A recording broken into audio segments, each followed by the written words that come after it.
Oui. Toi, tu es Patrice. Oui. Et Voilà. Et tu soutiens le Social Selling Forum au niveau national. Tu vois, tu as ton logo là-haut. Donc, tu peux le dire. Ah ouais. Okay.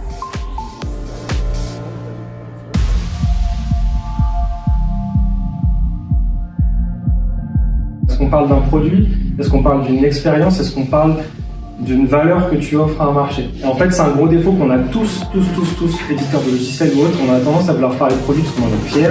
Et au final, c'est pas le sujet. Déjà, l'émotion, elle arrive. C'est-à-dire que dès lors que tu décides de plus parler de produit d'expérience, ton émotion, elle est là. On est dans un souci aujourd'hui d'incarnation.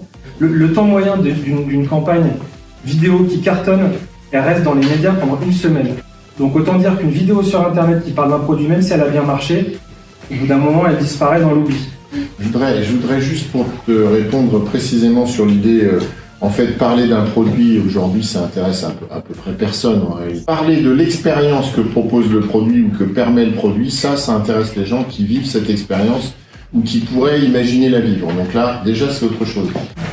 L'intérêt de la ligne éditoriale, c'est de savoir retrouver ce que vous dites à travers vos prises de parole, c'est-à-dire savoir retrouver qui vous êtes à travers ce que vous dites. Avant de parler de ligne éditoriale, quel est votre territoire d'expression? De quoi avez-vous envie de parler? Moi, je parle de la mission de l'entreprise, je parle de ses valeurs, et je parle de l'histoire qu'elle raconte. Et maintenant, la seule chose qui manque, et je l'ai dit tout à l'heure, finalement, c'est les territoires d'expression. Et donc je vais vous parler amour et constance. Le sujet est plutôt dans la constance des actions et la constance de la ligne éditoriale. On a parlé de ça ce matin, et la constance de la mission. Et ma mission, c'est d'apprendre aux gens à raconter des histoires. Libérez votre parole, libérez votre expression. Soyez capable de plonger les gens dans un univers imaginaire comme celui-là. Mais gardez quand même cette constance dans le message, parce que c'est ça qui va faire qu'on se souviendra de nous. Qu'est-ce qui nous rassemble en fait, si ce n'est nos émotions? Et donc en fait, ce qui nous rassemble là, ce qui rassemble les gens, ce sont les passions, ce sont ces moments de vie. Et je ne sais pas pourquoi il m'est venu cette idée. Je me dis en fait, la façon dont tu rencontres les gens, c'est que tu leur jettes une banane, et ça se transmet. Ah bah il n'y a personne. En fait, c'est créer une surprise, un truc inattendu. Ça, vous allez vous en souvenir, contrairement à tous ces discours que vous avez entendus dans les ateliers. L'idée, c'est qu'est-ce que vous allez retenir si ce n'est une expérience et une émotion. Mettez de l'émotion dans votre message, ça ne veut rien dire. Pour moi, c'est créer de l'émotion chez eux qui est intéressant. 65% des gens aujourd'hui achètent sur la base de leurs convictions. On sent bien l'émotion.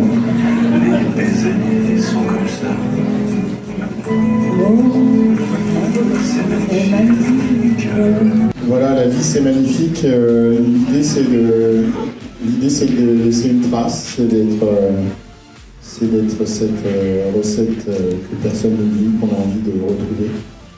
C'est d'être unique, c'est d'être extraordinaire, et c'est d'être dans les conversations. Voilà, c'est ça votre ambition de social seller, c'est ce que j'espère que vous allez avoir envie de faire. C'est comme ça qu'on vous retrouvera, c'est comme ça qu'on saura que c'est vous, c'est comme ça que vous serez une marque, et que votre entreprise émergera sur son marché.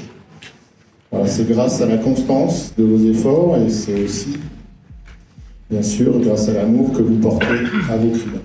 Merci beaucoup. C'est une question de personnalité, c'est-à-dire que si quand je te lis, je sais que c'est toi qui l'as écrit, ça me va. D'accord. Après, c'est bien écrit, moins bien écrit, c'est pas très grave en fait. Après, je me dis, quelle vidéo j'ai envie de leur montrer cette fois-ci? Je mets 2 vidéos, une au début, une à la fin. Structure, ça se termine toujours par une citation. Parce que comme ça me permet de foutre le camp et de vous laisser béat pour l'écran. Donc pour moi, la structure, c'est ça. C'est notre capacité à imaginer des étapes clés dans l'article, post ou peu importe ce qu'on écrit, et à cheminer du début à la fin, à emmener les gens à travers ça.